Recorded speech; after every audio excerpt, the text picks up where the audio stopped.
sell against the competition better. So we'll let him get started. I'm excited to do dinner about 8 o'clock. We'll get into the training, and that way we can start eating dinner.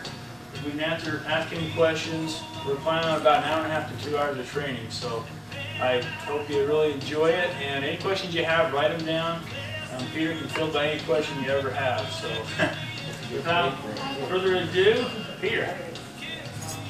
With music in the background.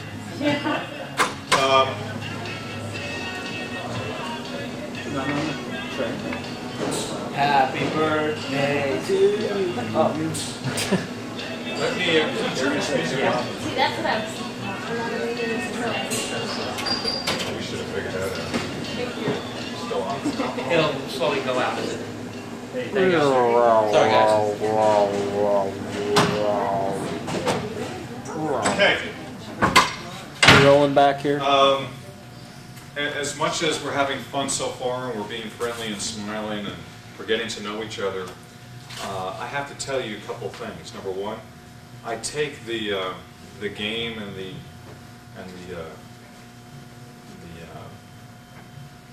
the job of selling and the position of selling as a very, very important and critical part of my life, as I think you do, because all of you are on the telephone answering phones. Is that correct? Selling over the telephone? Is that right? Yes. Okay. How many of you are actually selling over the telephone? We have people who sell customer service. Okay, sales and customer service. Okay. So you should know that I hold the position of selling in all aspects of business to be a very, very, very, very serious subject. I practice the art of selling. I practice the art of persuasion. And in fact, I would say that the very best doctors on this earth who are successful over time are some of the best salespeople I've ever met. I would surely say that some of the best lawyers that I've ever met are certainly the best salespeople I ever met. And you may go on and think about everyone that you work with in your daily life, from leadership roles to management roles to friends to neighbors. You will find that those people that can persuade, that can articulate a position or a point and make things happen, as opposed to having things happen to them, is the way that the best and most professional consultative salespeople work. Now, a couple of points. Number one, if you think it's easy for me or for any professional salesperson to get up in front of other professional salespeople and help them and train them and try to show them ways to be more successful, it's not easy. It's not, number one. Number two, if you're wondering if I'm prepared for this evening, I am massively prepared for this evening, which makes it very easy for me to do a presentation with all of you. Number three, if you think that there isn't a metaphor or a few analogies to play between what I'm about to do tonight and what you do in your daily lives over the telephone, then you should think that there is. There massively is. There's preparation, there's keeping your attention, there's doing something in the room tonight that you will never forget. So my goal tonight is to help you sell and be more successful in what you've chosen as your profession, which is selling products, whether it's over the telephone, whether it's face-to-face, whether it is through the internet, whether it's on the telephone, whatever form or fashion that you have. And hopefully some of the things we talk about tonight are areas and things that you can use not only in your business life but in your personal life. So again, I take this as a very serious subject. I'm honored to be here. I'm pleased that I've been able to forge a partnership with Clint and talk to him about many, many areas outside of selling. My job and profession in life is not to be a professional salesperson. I'm a publisher, which means I'm the general manager, part owner of a publication from the Ziff Davis Publishing Company known as Windows Sources, which is the stake in the ground for those people trying to push the edge of Windows technology and computing. Having said all that, I want to let you know that tonight I intend to have a lot of fun. I want you all to have a lot of fun. And we're going to go through a whole bunch of points of information that hopefully will be useful. Hopefully you want to take notes on it. Hopefully they will be invigorating for you. Hopefully you can unpack on problems that you have. Feel free to attack me in a friendly fashion. Feel free to question me down. Feel free to throw objections my way. Feel free to raise your hand or speak up whenever you want. But the reason I wanted to get your attention up front was just to tell you that I take it very seriously. I wouldn't ask you to come here tonight when you could be home, when you could be with friends, when you could be with family, when you could be working till midnight at the Keystone, to come join me to have this conversation. So let me begin by having a little fun and doing an exercise that I think would be useful to you. Before I do that, I need to borrow a pen and a small scrap of paper. Does anyone have a small scrap of paper? There's a small scrap of paper. Thank you. Let me just write something down real quick.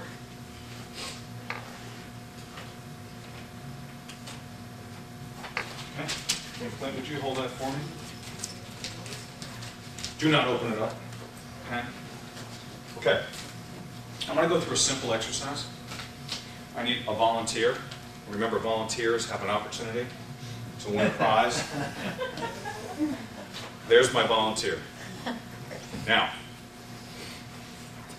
let's see, I'm trying to wait. Let me remember your name now. Chris? Yep.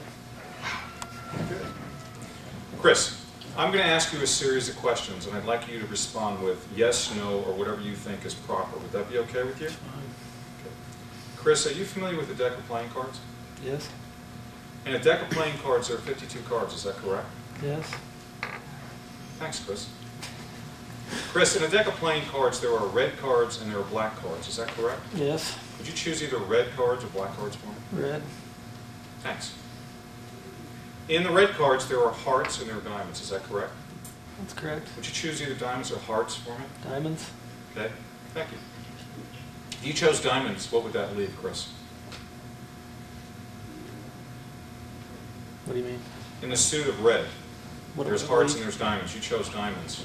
What would that leave? Wouldn't that leave hearts? Yeah. Thank you. In hearts, there are face cards and there are number cards. Is that correct? Yes. Would you choose either face cards or number cards for me? Face. Thank you, Chris. Chris, in the face cards, there's the Jack, Queen, and King of Hearts. Is that correct? Yes. Would you choose either the Jack, the Queen, or King of Hearts? King. You chose the King. What would that leave, Chris? Queen and the Jack. Would you choose one for me? Jack. And what would that leave, Chris? The Queen. Queen of? Hearts. Thank you very much. So what I did was a simple exercise. Queen of Hearts. And I would just like for someone to explain what we just did. What was the exercise? A what? Leading your customer. You have to write down the path. Right. So it's a very simple process of deciding that what I want him to say is the Queen of Hearts. And all I did was I led him there by asking a series of questions. So the name of the course tonight, which everyone will remember, is Questions Are the Answers. Questions are the answers. Always remember that questions are the answers.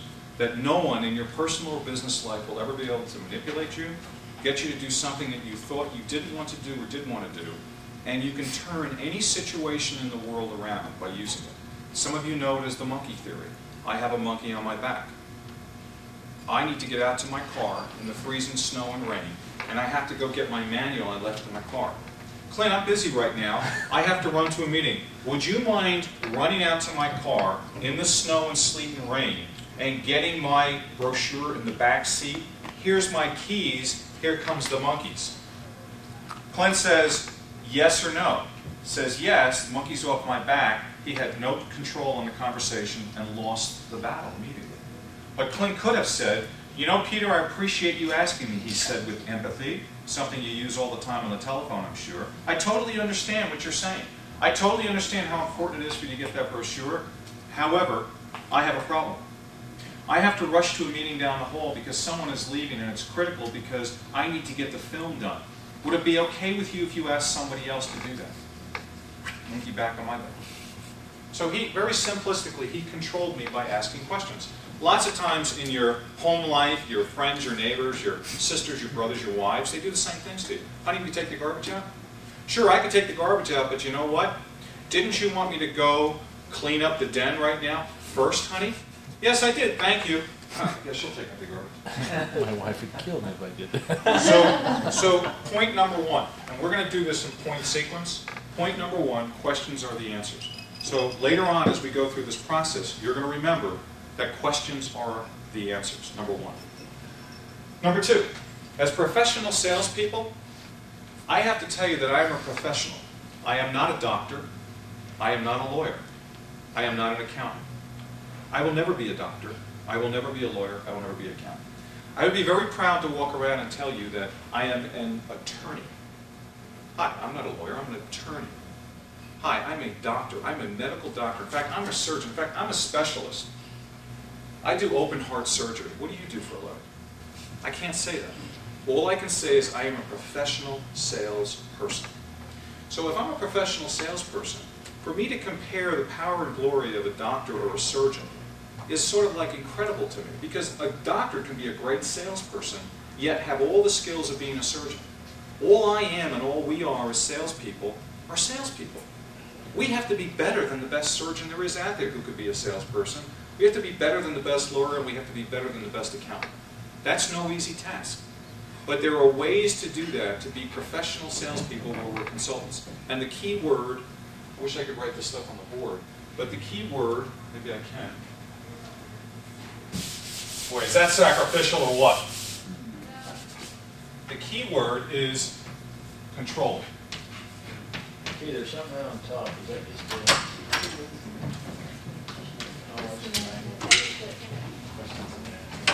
What's the question? Questions are the answers is number one. I'm out of control. She took my chair.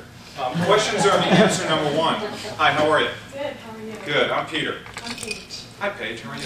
Nice to meet you, too. That's number one. And number two is control. Now, you see how they work so nicely together? If you're asking questions properly, you're automatically controlling, right? Can't you feel it? I can control you by asking a question. If you ask me a question that demands a yes or no answer, you're probably going to control me, unless I'm smart enough to come back with a controlling question. Does that all seem pretty simplistic? Because it is. It's fairly simplistic. Okay. So far, summary, questions, control. What could the third component be? Real simple. Manipulation. Noise. Noise. Now I need some volunteers. You don't have to leave your chairs. Gregory Peck. It's the big balloon. Who blew that one up? Me. All right. Mr. PC World. Thank you, Peter. My pleasure. Who else? I need a drummer. Chris is the big volunteer for this. What's all the men are volunteering? They are? Paige just got here, so she's going to volunteer. Very nice. I need another drummer. There we go. And I need one more volunteer. Great. I need you to stand up. And I actually need for you to say this. When I point to you, as a matter of fact, hold on a second. Here's my bag. Stand here, don't move. I gotta get something out. This is a lot of fun.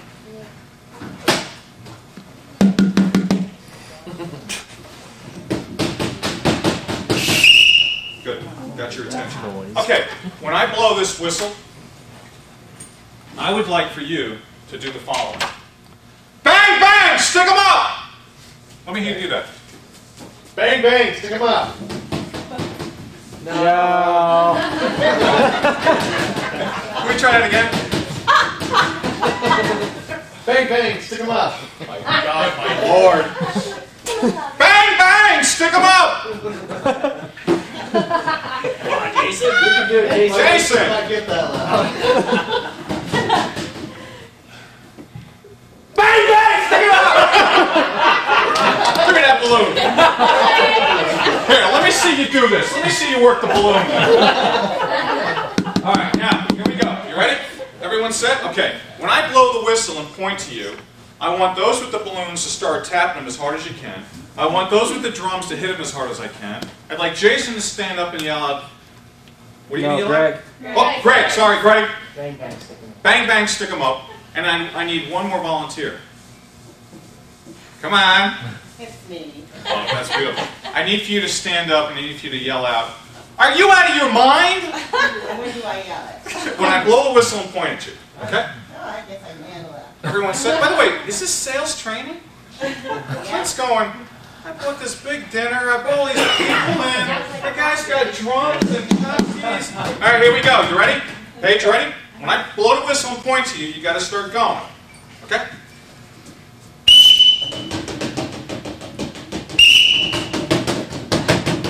Bang, bang, stick on! You're doing it. Bang, bang, stick on! Bang, bang, stick on! Bang, bang, stick on! Bang, bang, stick on! Keep going, keep going, keep going, keep going! Keep going! Bang, bang, stick on! This is Keystone Learning Centers. My name is Peter. Stick on!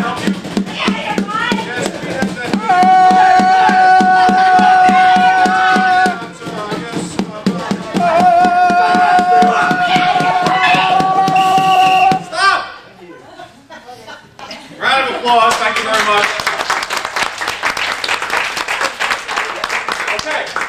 Can somebody tell me what the purpose of that exercise was all about? Why did I ask you to do that?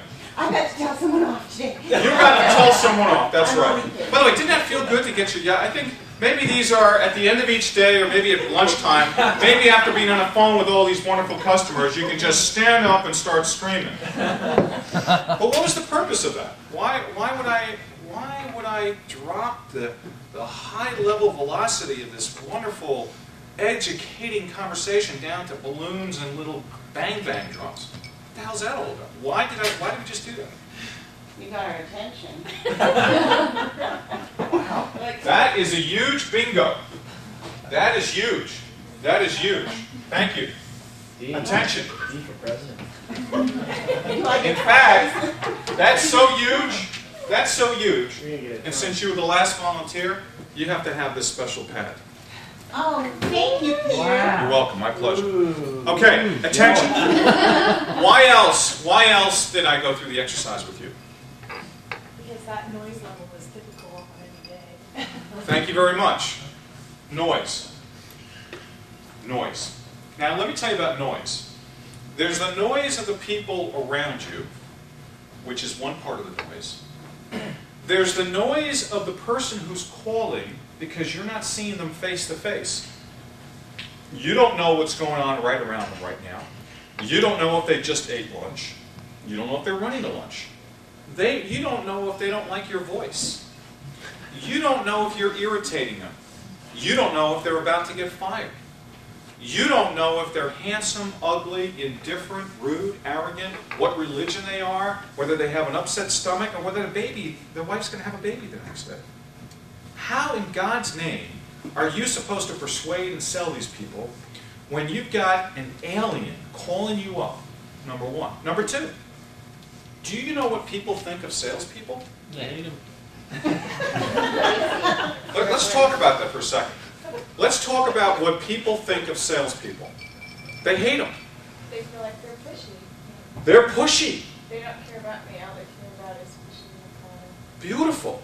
They know you want to sell them something, and they don't know that they want to buy it. Those son of a bitch salespeople want to try to sell you something. Damn it, I hate them.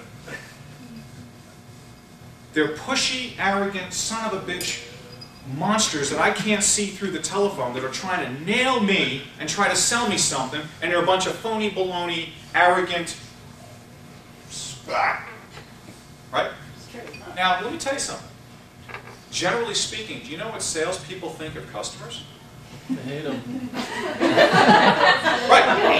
They hate them. They think that customers over the telephone are arrogant, self-serving, vicious, price-sensitive, purse-proud, son of a bitches that want to just control the hell out of you and push you all over the telephone and make your day lousy and then hang up the phone on you. So what do you think happens when a salesperson gets on the phone who thinks that the customer is a son of a bee, and the customer gets on the phone who thinks the salesman's a son of a bee, and the two of them meet and they can't even see each other, and there's all this noise? What, are you kidding me? It's an act of God that you're able to sell anything to these people. I'm not kidding you. You can't honey them up. You can't take them to lunch. You can't show them a picture of your baby. What do you think, Jason? It's tough. That's Clint. Well, we have the advantage of face-to-face selling. I can walk into a man or woman's office and I can see pictures of the baby. I can see the kind of system they have. I see their desk, esprit de corps, the magazines they read. I know everything about them within 30 seconds. You don't know anything. And they all hate you. And you hate them. What a horrible place to be. What a horrible situation. This is ridiculous. So, attention. Interest. Conviction. Desire. Close. Those are the steps to the sale. There's no doubt. Attention, interest, conviction, desire, close. You have got to go through a process of getting their attention, their interest, their conviction, and desire to be able to close them, and you have to earn the right to close them. You have no right to ask for the order until you have earned the right to ask them for the order. I have no right to ask you to do anything until I've earned the right to ask you to do it. Do you agree with that? Because if I ask you to do something and I haven't earned the right to do it, you will say no. Why? Because I'm a pushy, son of a gun, lying, thieving, blah, blah, blah, that's trying to get your money. Right? So, let's see what we got. Questions are the answers. You're trying to control them, they're trying to control you. There's a ton of noise, and you're a salesman, you're a customer, I don't know about that. While we're trying to figure all that out, we're trying to get their attention, interest, conviction, desire, and close them. Now, it sounds to me like you should be paid $1 million a year. This is some hell of a job you got.